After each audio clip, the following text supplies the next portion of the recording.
Good morning and welcome to another episode of the Competition Timeout. I'm your host, Nando.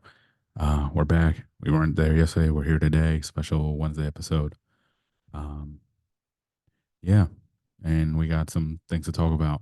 Before we go into talking into that, obviously, as I've been saying and bugging on all the shows that we do here on the channel, YouTube channel, and the respective audio streams, please like, subscribe, comment, share, everything. It'll help us all out here. Uh, get going. All right. Let's talk some basketball. Today's episode is going to be all about the basketball. Uh, the NBA playoffs started yesterday with the play-ins, the Western Conference tonight. It'll be the Eastern Conference. But before that, let's talk a little bit about Monday's WNBA draft, which, according to ESPN, drew in um, 2.45 million viewers. It crushed the record for an NBA draft, WNBA draft. It peaked at 3.09 million at one point, but the average was 2.45 million. Um, yeah.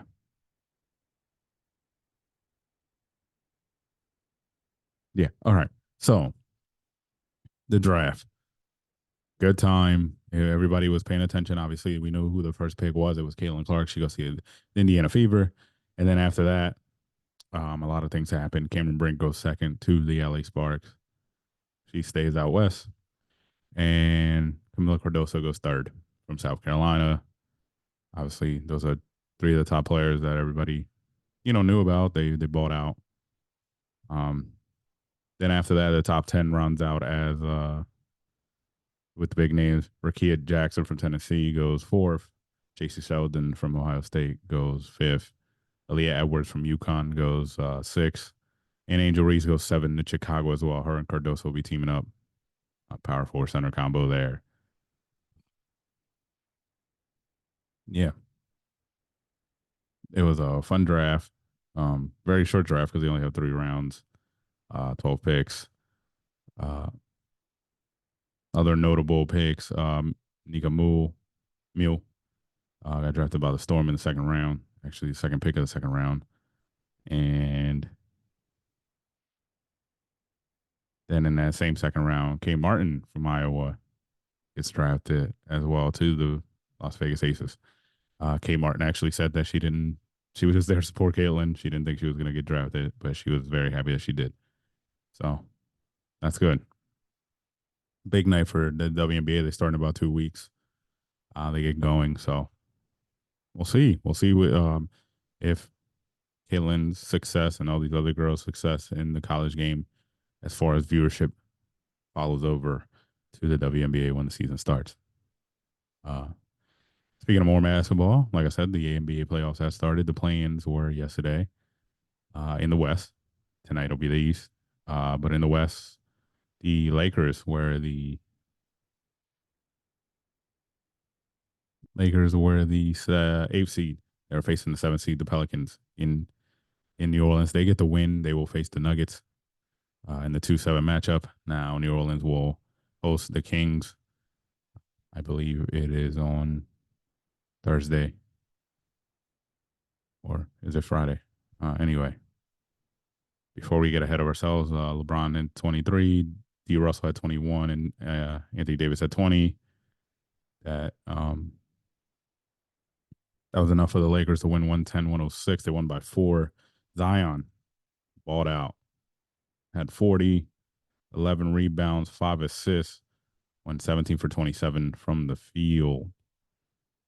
Very good night for Zion. It just wasn't enough. Everybody else was not there. The highest scorer after him on his team was Trey Murphy. He had 12. Everybody else had below that. So didn't get a lot of help from his teammates, but Zion showed up when he needed to show up, and it just wasn't enough for the Pelicans.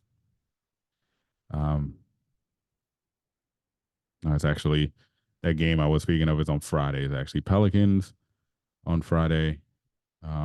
They'll face the winner of the game we're about to talk about, which was the Kings, the ninth seed, hosting the 10th seed, the Warriors in Sacramento. And the Kings came out, took care of business. Uh, this team is a team that I like watching.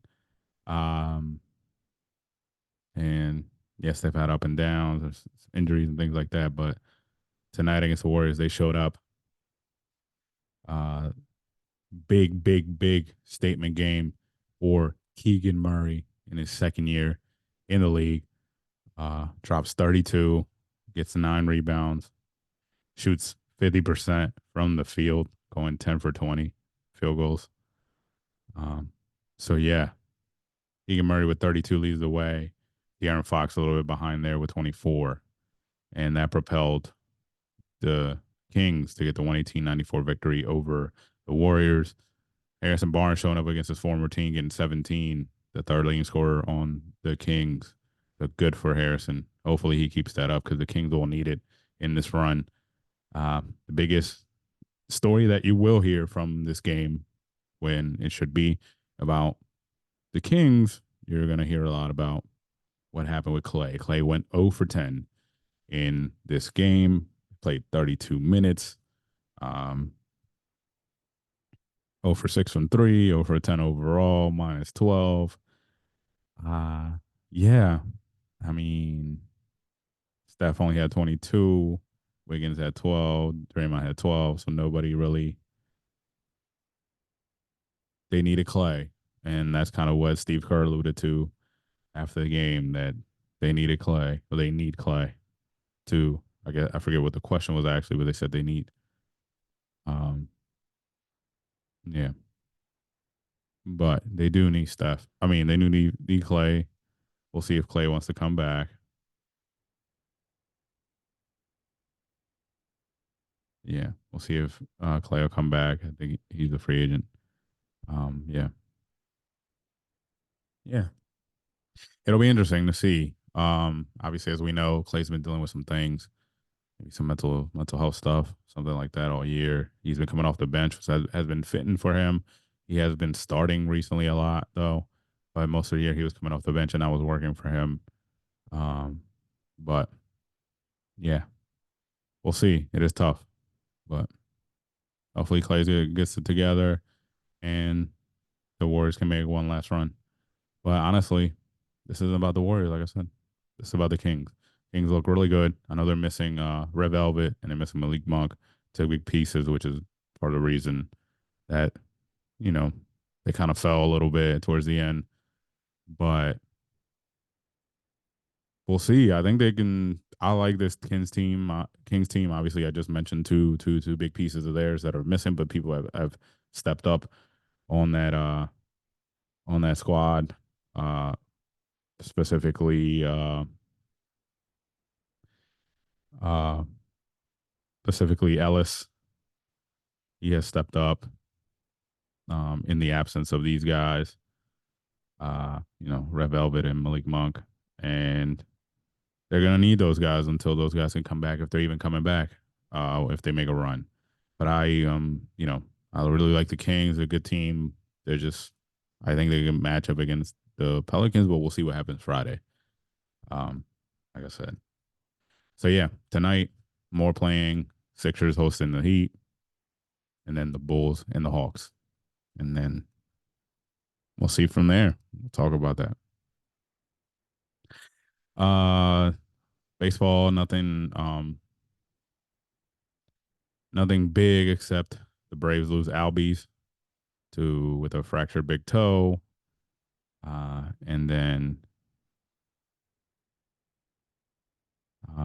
there might be something up with Devers, something with his knee that happened, but the baseball's being played, games are being won, but nothing big has happened yet. Nothing but injury scares and injuries. Um, yeah. In the NFL, not a lot going on. Teams have coming back from their break to start all season workouts. A lot of teams have started. Uh, and so they're just getting their workouts in. The draft is 2 weeks away, and we'll have more info on that. And honestly, that's all I got. I mean, tonight another big day of Champions League. Yesterday was a big day of Champions League. You had Barcelona and PSG. Um, which PSG won 4-1 and they won 6-4 in aggregate after you know Barca was a man down. Borussia Dortmund beat Atletico. They take it 5-4 in aggregate today. Two really good games. I kind of hate that they're on at the same time, 3 o'clock. But we got Arsenal and Bayern, and we got Madrid, Manchester City. Both both are tied in aggregate. Yep, both are tied on aggregate. So crucial game coming up. Yeah, and yeah, won't get into it, but not happy with Barca. They threw it away, like Gundo said. But yeah, we'll talk a little bit more about as the week goes on. Check out all the other podcasts coming out. And thank you for tuning in to the Conversation. I'm out. Peace.